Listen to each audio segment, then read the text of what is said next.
Alright, got one small package.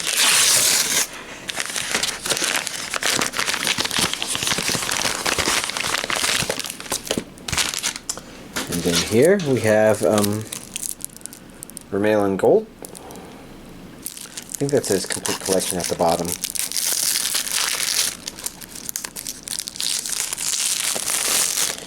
And I should maybe watch this. It's been on my thing on High Dive to potentially watch. I just haven't gotten around to it. Just a little bit of plastic right there.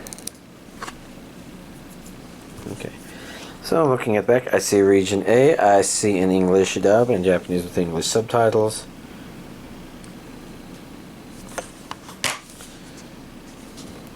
Not sure if I remember.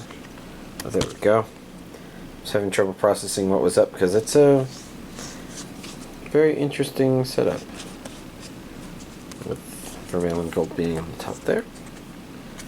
So pretty straightforward. And then we got Black Summoner, which I forgot I had watched. How many details of this do I remember? Okay, yeah, bits and pieces of it are coming back. That is being really tenacious. Let's get the magic nail clipper. That did not feel like it separated like it was supposed to, but it's still separated, so we can get in there. Those pieces of plastic always coming off of these things. How annoying.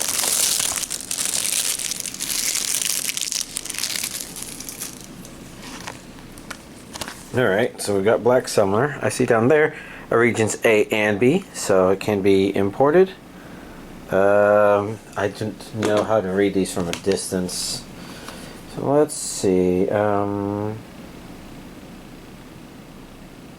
see. So that's video, and then this is audio, but it doesn't look like the camera is focusing. Okay, maybe it is now. And you can see English dub is on there. Was this an isekai? I thought this was an isekai.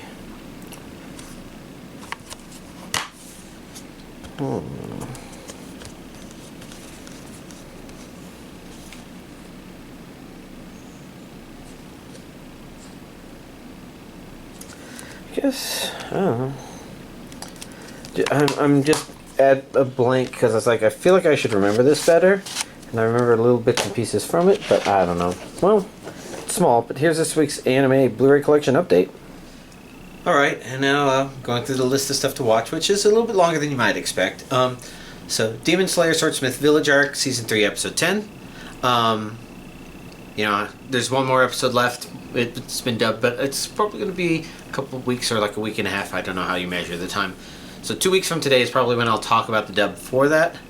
But as for the contents of it, so Episode 10, well, it was nice. So one of the things I was worried about is, you know, and I kind of mentioned this last time, it feels like the show kind of always stays on this thin line determined, in terms of, you know, this is supposed to be a show about our main characters because we've got protagonists, and I use that plural. You know, I'm pretty sure the one guy is supposed to be kind of slightly more main, but Nezuko is pretty secondary in my opinion. And if this show was done right, I think they would feel like a proper duo, and they don't always. But in this story arc, they kind of feel like a good proper duo.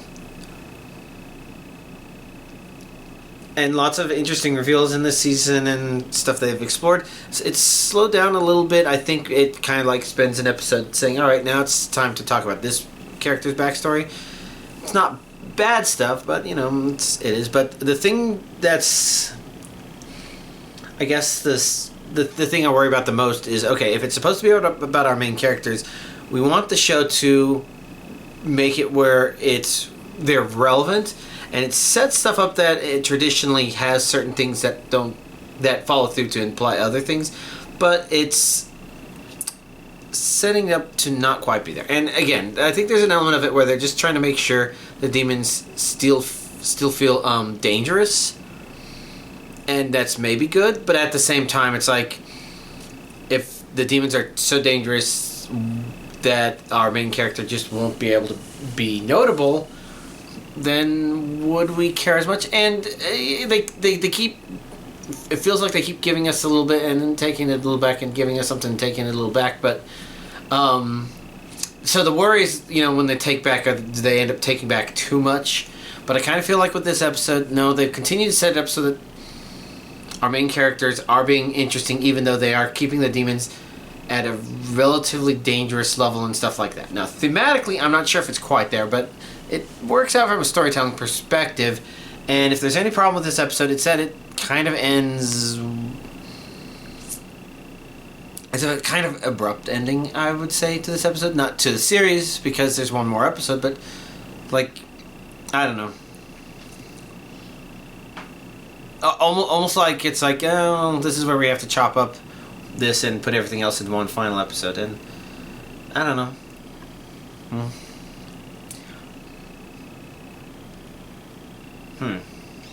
So,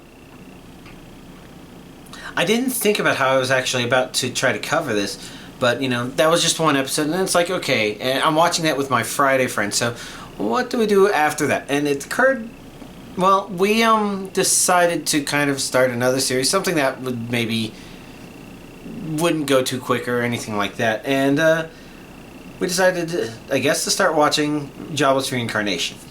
And that's what's interesting, because obviously I'm watching the Season 2 episodes as they're coming out, but this means I've rewatched the first 3 episodes of Season 1. Also making things kind of weird is I rewatched the first 3 episodes of Season 1 dubbed, and, I'm still watching new episodes as they come out subbed, so it's a little strange, but I kind of figured this as a series that would that would work the best just because I'm not as super tied to a whole lot of characters' voices as I would be in certain other series. Probably because I've blanked a little bit on what happened in the first season. I know some of these big things, but there's definitely a lot of important details I didn't remember. Which is why rewatching these first 3 episodes was actually kind of good, because it's just like, oh yeah, those are things that are still in play as of this season. And, they've also referenced a couple of other things that I vaguely remembered now in retrospect, and... So it was really interesting rewatching the first 3 episodes. It's a great start to the series. There's just a lot of things it does that are actually quite nice. So really easy to see why I binge watched it after that. If there's anything I have to say about the dub, I thought the dub was mostly okay, maybe just a little bit off. So the green-haired elf friend, for example. There was something about their voice that was a little strange. Not necessarily wrong, but somewhere in my brain I'm like, does this feel right? I don't know. But, it was okay. But I kind of felt like, let's see. I felt Rudius was good, his mom was good, Roxy was good. But it's Rudius' dad that I kind of felt like I didn't notice it in the first episode, but I think in episodes 2 and 3, there was a part of it that was just like... It felt like the voice actor was off a little bit. Like, the right kind of voice, but something else was wrong about that dub. And I can't quite place my finger on it.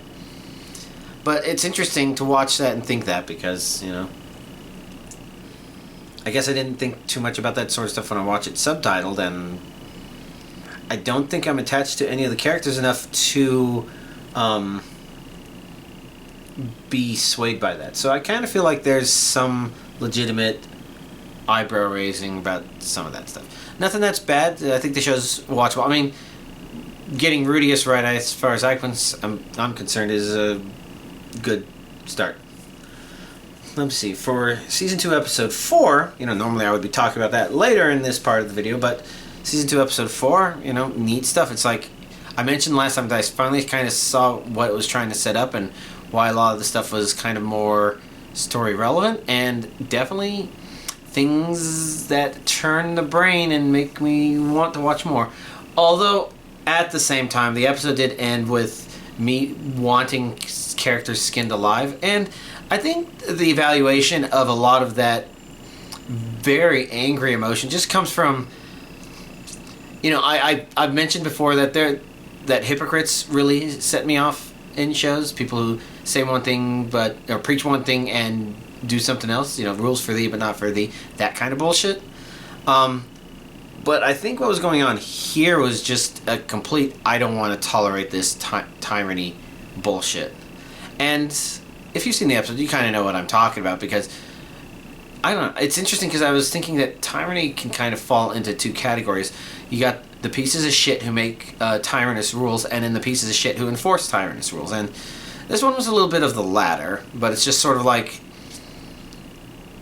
they talked about the enforcement of rules that aren't like plainly obvious in and of themselves, and they're so desperate to punish people even though they've been told that everything was fine.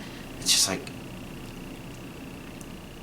okay, if you thought that I hated that blonde-haired person from the previous one, well, I didn't want her skinned alive. I just said, fuck you pieces of shit, I would never have anything to do with you. Whereas this one is just like, armed revolt, let's destroy these tyrants. So, it's a weird thing, definitely very strong emotions, which I think is something that this show has, I think it brought some of that up even in the first season, but I don't remember those details too well. But I do know that here in season 2 I've had a couple of those, so, oh well. Strange thing. But also in my list of things, so like I began with the stuff that I don't tend to watch on specific days or aren't currently airing or something like that. So usually the stuff I watch with my Friday friend, but every once in a while something else has to come in here. And in this case, I rewatched Demon Lord Retry, season 1. Taking a look at when it was added to Crunchyroll, I'm like, oh, I guess maybe this isn't a forgotten series. Like, it looks like it maybe came out last year, so that means, season 2 is always possible. Who knows, a year from now, 2 years, and I think that would be good. I do remember vaguely having some problems with the show, which I kind of feel some of those feelings are sort of there. Maybe I had some new ones, but new ones that didn't, I think, make it less watchable. It really helped a lot that I really just did not remember a thing that happened in this show. Like, I even thought that he was some sort of, pretend demon lord, doesn't really have powers, but no, he's powerful. So that makes me think it was maybe me mixing up how not to summon a demon lord, even though in that one he's clearly powerful. I thought I was remembering one where, they pretend to be demon lord, but they don't really have much power. But no, none of these. So again, the biggest problem for me is that the anime really relies on he smokes cigarettes and that's supposed to make him look cool. And I've mentioned before that doesn't kind of work if you don't already think that. In fact, if anything, I would say that sometimes it made him look a lot more insecure. And that's an interesting thing, because I bet I didn't talk about that when I first watched it. But it's like he was in the middle of talking to someone and he lit up a cigarette near the beginning of their conversation, and he didn't smoke it for very long, and he eventually put it out and put it away. And then as he started walking away, the character asked him something.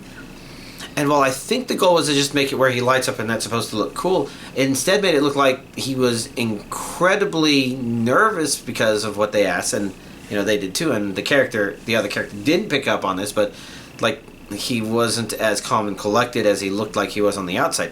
And there's a couple moments in the show which kind of are like that, and maybe they are supposed to show that he's just insecure, and then everybody else is just kind of stupid, but I don't know. I think it's really the show just thinking that makes the character look cool, and me just saying, I think it's trying too hard to do that when it doesn't work for me, right? The other interesting thing, so I guess there's reason to say, why don't I remember anything about this show? And I think it's because from a story perspective, it doesn't really do anything. It has moments that just sort of happen, but it's kind of questionable what its long-term goal is, especially since watching the first season, I feel like it didn't really accomplish anything.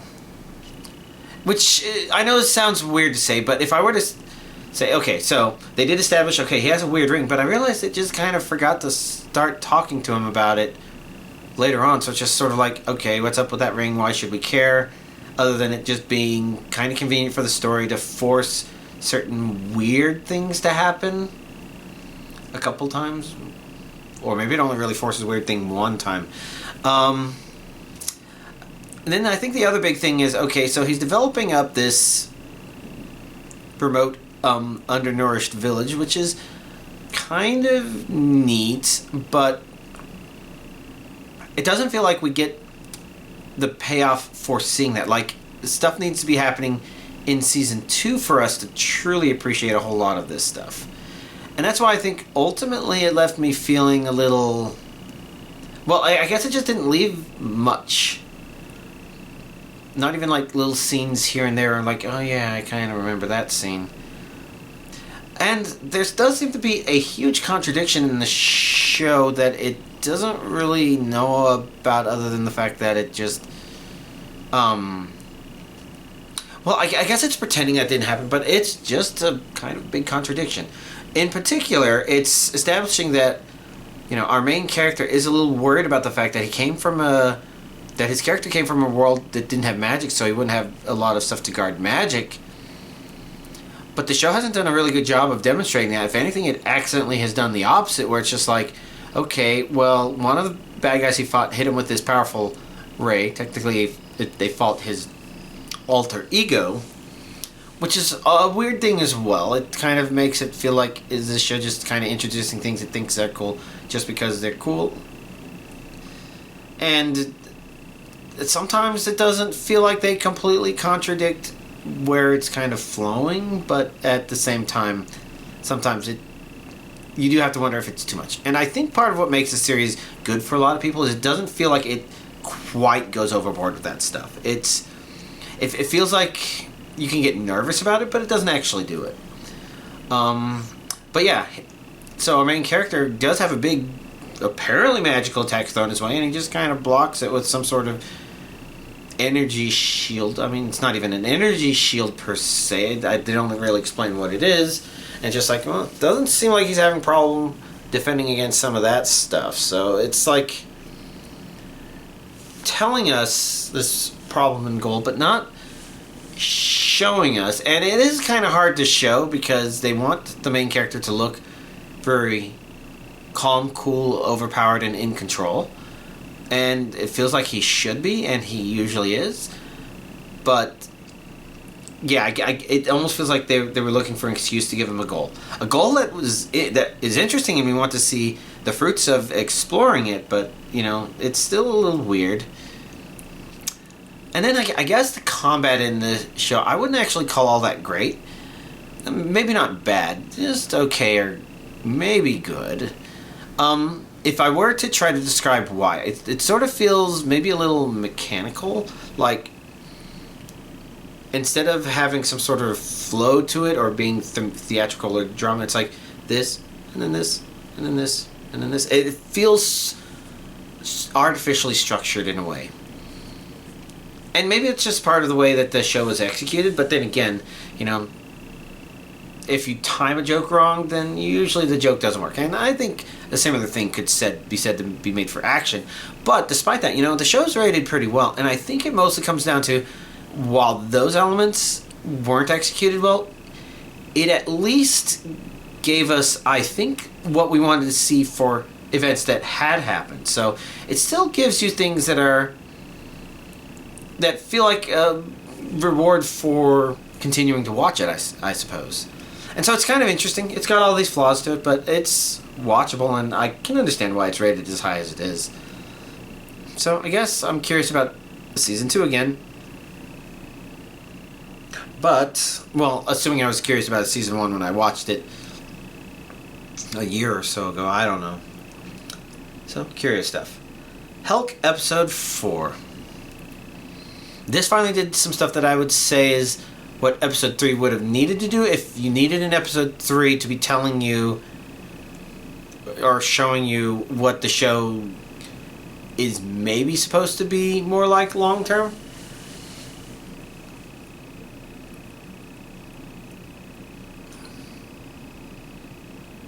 And it set up events, and I'm definitely curious where the next episode goes from where episode 4 ended.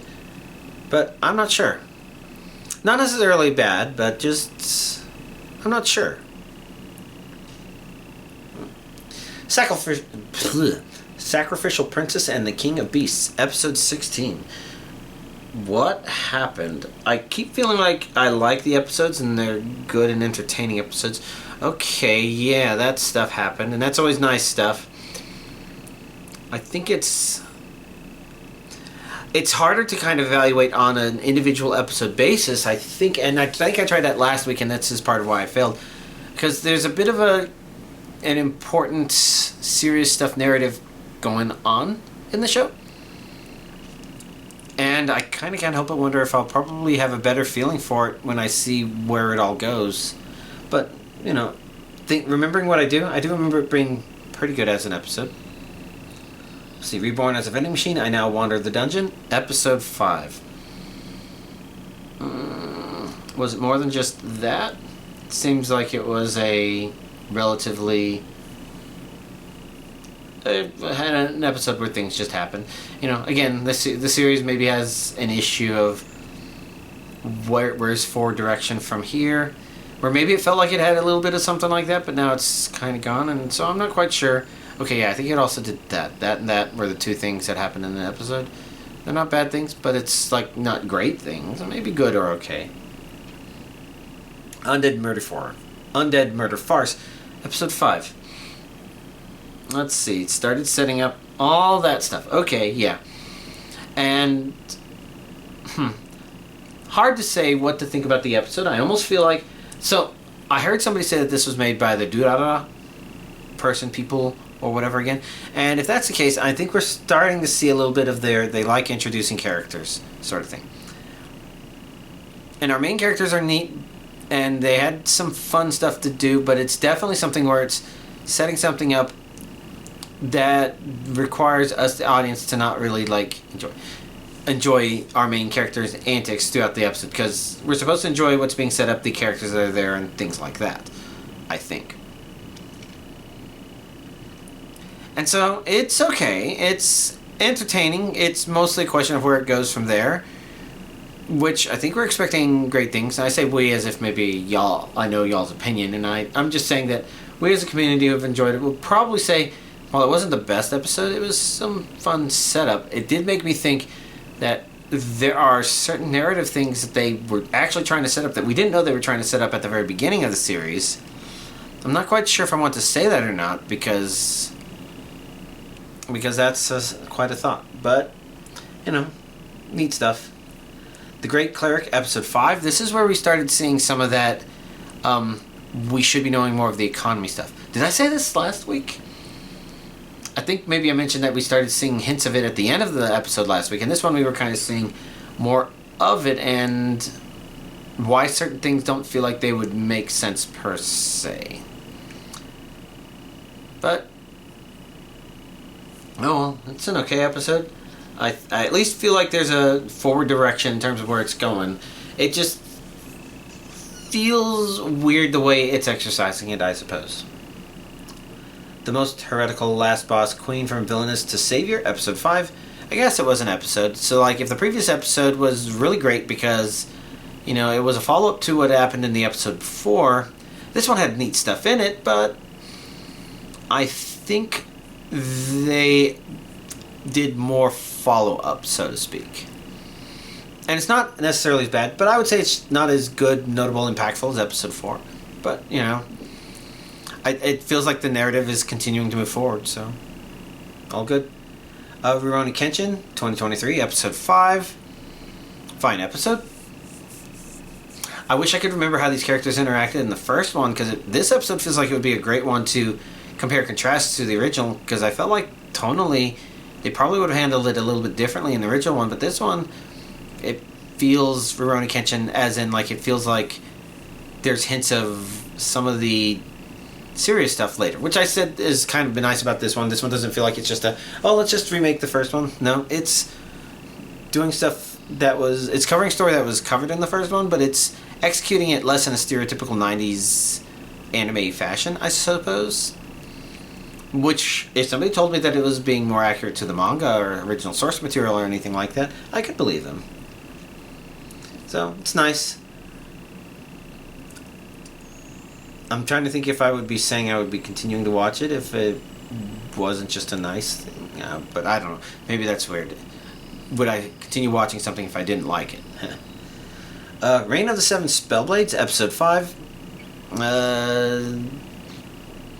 I mean, I guess it's doing interesting stuff. I think the problem with this show is there's a lot of interesting ideas floating around, but I don't feel like there's like a connected theme for which I can say, yes, this is what I might be hoping for. You know, so it kind of stays general. Oh, I hope he kicks everybody's butt. Asses, butts.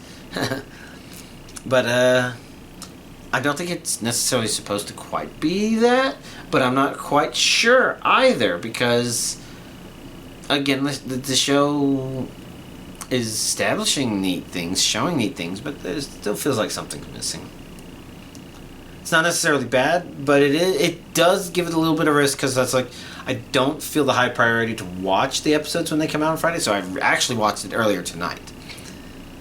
But it's not necessarily because it's bad, but I don't know, there's something not quite maintaining my grasp enough for me to feel excited to start an episode, which unfortunately, because since the episodes are perfectly watchable once I start watching them, it means that there's an interesting little disconnect there. Let's see, my unique skill makes me OP even at level 1, episode 5. Fine episode, I suppose. Some elements of it are just like, you didn't think of that? Oh well. But, I don't know. I guess it just kind of continues to do some of its strange things. Am I actually the strongest? Episode 5. So I mentioned at the end of the previous episode, it seemed like it could be setting up something to potentially happen in episode 5. Well, they ended up just kind of getting out of the way and then doing a time jump so that our main character, I guess, is going to be sent to school. Which would be interesting, but it's kind of weird that it's happening as far as episode 6, because he didn't actually go there in episode 5. Because it's sort of like, you know, if you're going to make an overpowered character, one of those things that you want to do in order to kind of get some enjoyment out of them is kind of just seeing the different circumstances, the different people they meet, how different people react to them. It's like why Ainz from Overlord works is because they don't have just the same people saying, "Oh wow," you know, they kind of have changing dynamics. Sid from Eminence and Shadow, he's overpowered, but they keep making it where it's different people reacting, and they're very different people when they react to the stuff he does, and that makes it entertaining. So that even though he's more overpowered than any other character he interacts with, it just feels very different the way he's interacting with the individual ones while still being Sid. So again, am I actually the strongest? I think it'll be interesting to see if episode 6 revitalizes it, because otherwise it kind of feels like the show is barely doing anything as it goes along. And I think that it only feels like it's barely doing anything because when major things do happen, it almost feels like it's kind of an afterthought to the way it was flowing, so to speak. And I think feel is the main important word there, because it doesn't necessarily mean that's actually the case, but it's just strange. Let's see, Classroom for Heroes, episode 5. A very strange episode.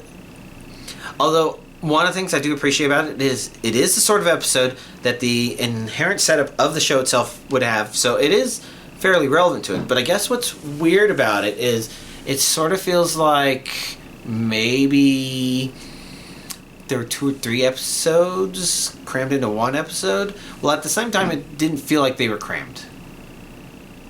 And what I mean by that is, like, if you have an individual scene, you might not feel like the scene's being rushed, but it sort of feels like the developments outside of individual scenes just is quicker than you might expect. And didn't I mention something about this with the previous episode too, where it almost felt like it did one thing and then immediately jumped into another episode in the middle of the episode. So there's a weird feeling like that. It may be going through its source material fast. And if it is, that's just a slight weakness of it. Zom 100 episode 5 was delayed a week. So if last week it was delayed a day, this time it was delayed a week, so no episode 5.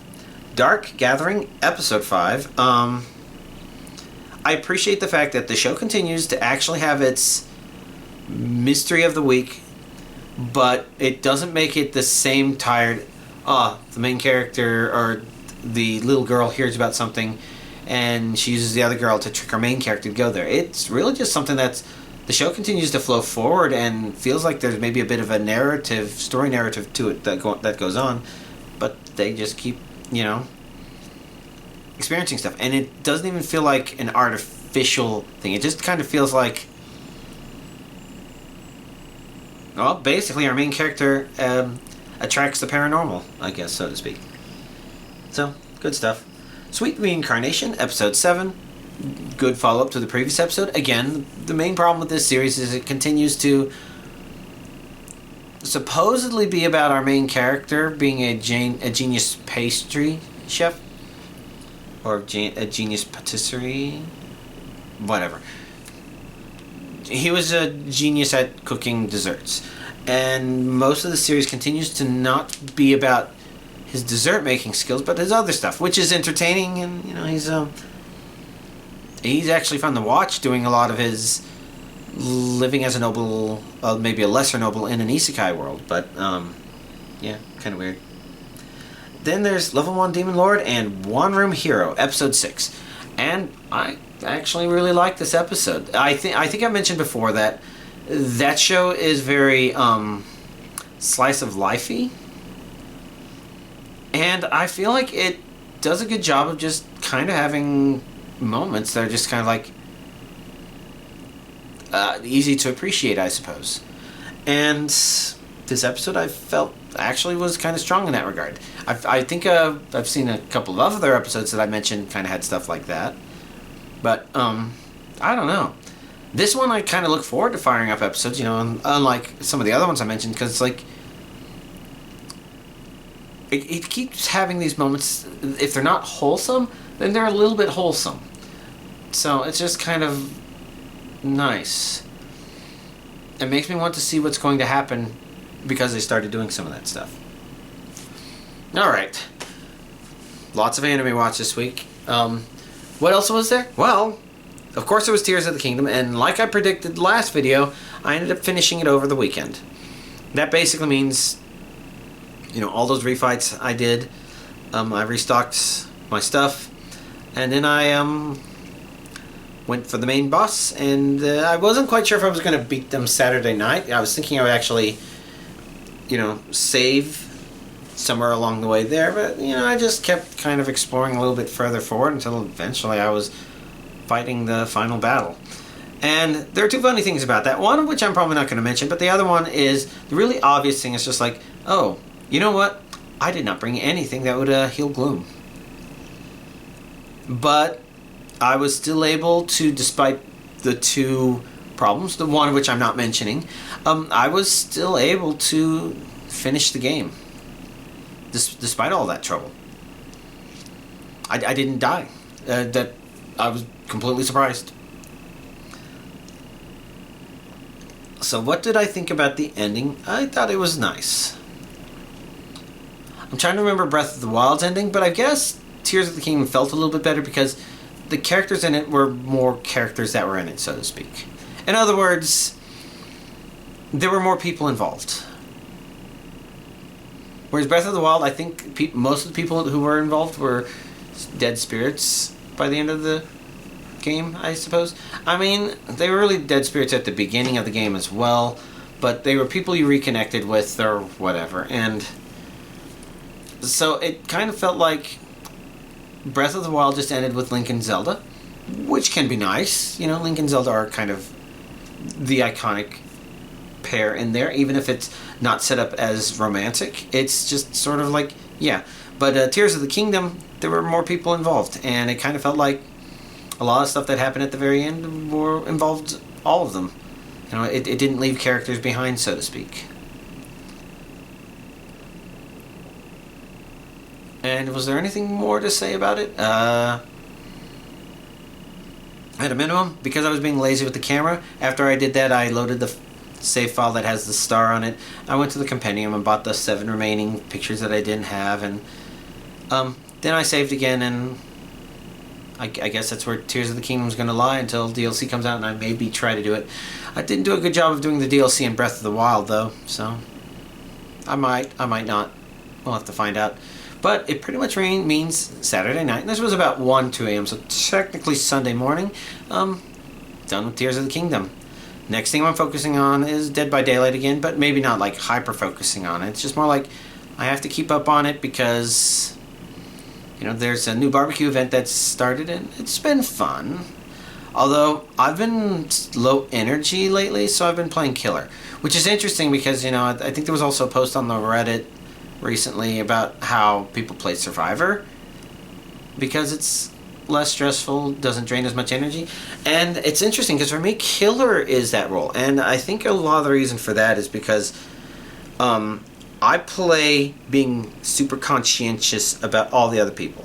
When I'm a survivor, I'm conscientious of what the other 3 survivors are doing, what the killer's doing with those survivors.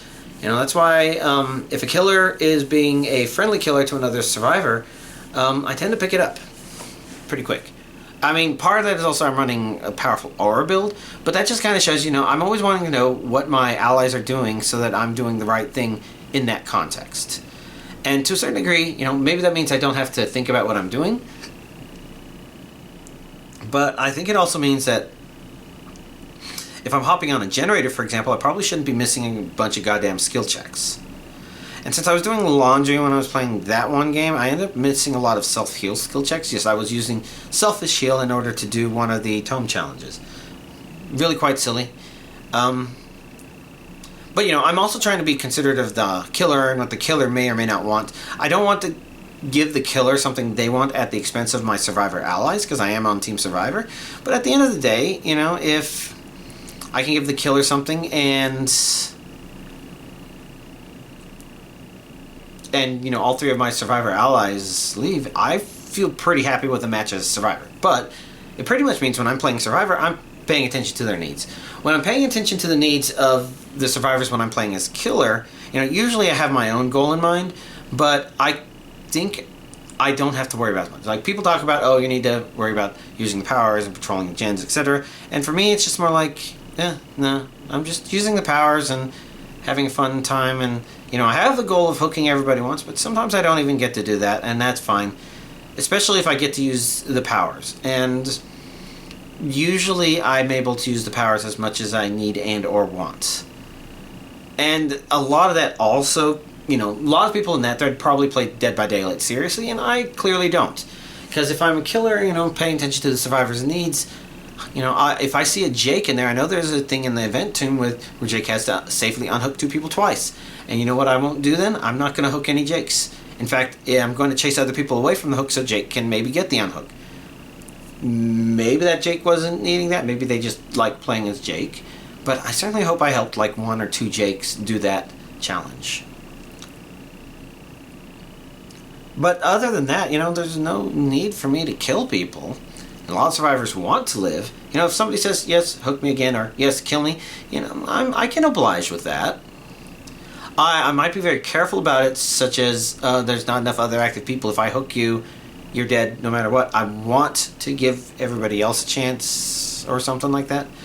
You know, I might be a little hesitant to kill people in that situation, but usually, you know, if somebody wants it, yeah, sure. If they don't, that's perfectly fine. And eventually, you know, like, I played a Demogorgon game last night, yeah, and I immediately chose 4 generators to start protecting because I just needed some silver emblems, which meant, you know, chase some people a bit, maybe hook everybody a couple times. I think only hook everybody once just to get that. Yeah, I didn't worry about getting the silver for hooking everybody a billion times or anything like that. Just this, at least silver for chasing a lot of people and winning chases, which I did. I'm low MMR, so that doesn't say a whole lot. And then, you know, guarding those gens just to make sure I get the gen gatekeeper points, at least silver, and which I did. So those 2 things tend to kind of lean into golden iridescent territory when I do them. So I get my silvers pretty easily. Usually. And I guess the point is, you know, at a certain point, I had hooked everybody once. I was guarding my 4 gens. I had managed to damage everybody. get everybody from healthy back to damage, and then it's like, all right, it's time to maybe pull back just a little bit and give them the breathing space to maybe finish the gens. And that's when I ran into the Felix, who I think was the most skilled of the group, and I kind of just like nodded at him and said, yeah, go ahead, get that generator, and didn't chase him, didn't attack him. And I think at the end of that, everybody kind of knew, oh yes, he's being friendly now. I was placing portals at the exit gates for them to purposely cleanse, because they were nice enough to cleanse some of the wands in my 4-gen area. So it's like, yeah, sure, yeah, I can be nice. I can be so. So that's just the weird thing about Dead by Daylight for me. Other than that, so the day I'm posting this video is when Behavior will be talking more about their next chapter. Spoiler alert, probably not really, because they do have a teaser trailer. But they did get Alien for their next chapter. And I think, everybody's assumption is that means the map is Nostromo, the killer is Xenomorph, the survivor is Ellen Ripley. And they know that there's at least a killer and a survivor because the roadmap said that this chapter would have one of each of those. And I don't know how it could be anything other than Xenomorph, and anything other than Xenomorph would just be a complete failure. It's like, why bother? But for the survivor, Ellen Ripley is the one that people want the most. But whether or not they got her, they have something else interesting or strange coming up, is yet to be seen. But, interested to find out. I don't have a whole lot of excitement. For me, this is like, good job, Behavior. Good for you. Now all you'll need is Jason Voorhees, and you have all the classic slasher killers from the 80s, I think. But part of the reason I don't get too excited by this chapter is, if there's 2 dimensions you can go with the character, either they're fun to play as or they're good horror elements. So, like, the mechanics are fun versus the horror elements are effective. So, the problem with Xenomorph is when it comes to the control mechanics, you have Alien versus Predator. And if you've never played them, there's a couple of them out there. You play Xenomorph first person. It's fun, albeit probably nauseating for people with certain motion sickness issues. Partially a combination of the 3D space just not making much sense when you're crawling on the walls and ceilings and the floor all equally. It's very confusing, but also this kind of bubblehead approach, this bubble view, this high FOV that the Xenomorph has. But, so playing that is fun, but you cannot play that in Dead by Daylight. Because not only does that make it impossible to get away from the Xenomorph, but mechanically speaking, it's probably not possible with the way Dead by Daylight is just implemented in general.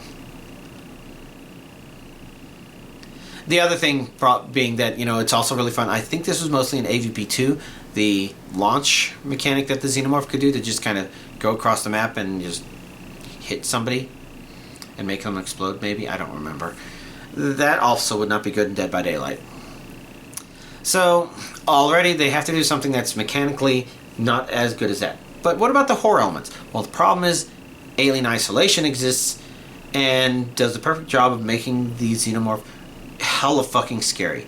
So much so that I don't think they could do that in Dead by Daylight, because then it has to be a one-hit kill machine, and then if it can just steamroll the survivors, it's a little too powerful, I guess. So we'll just have to see.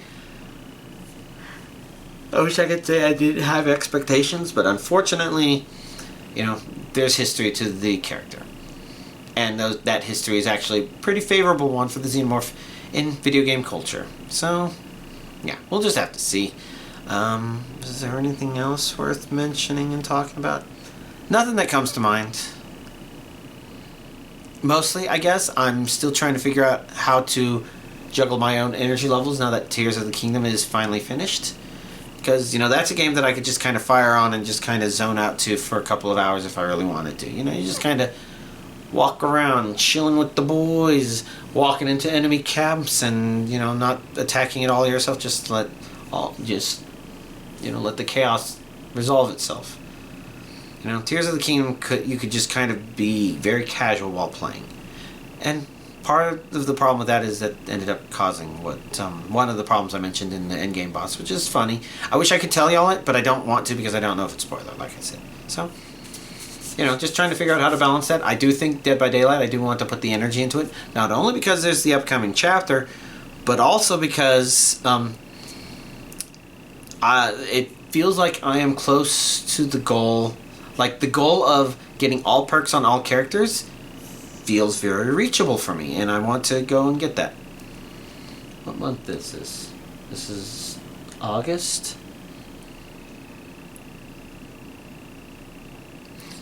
Is this close to my 2 or my 3 year point playing the game? I don't know. I would actually guess it was, I've probably gone through 2 anniversaries maybe, so maybe I've been... 1, 2, so maybe I've been playing for 2 years. I'm about to start my 3rd year, or I have started my 3rd year. Well, it's a lot of time to invest in a game, I can tell you that. But, you know, I still enjoy doing stuff in there, and I don't have a big thing replacing other things yet.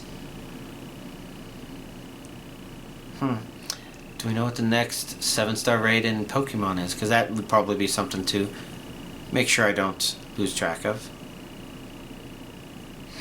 Oh well. That's where I'm at, kind of in a sort of scatterbrained. It's probably why I had the time to actually watch Demon Lord retry, and I might rewatch, like, I'm wondering if I want to rewatch Black Summoner just because I don't know how well I remember it. But if I don't be surprised. Oh well, that's a bunch of thoughts. Y'all, have a nice week.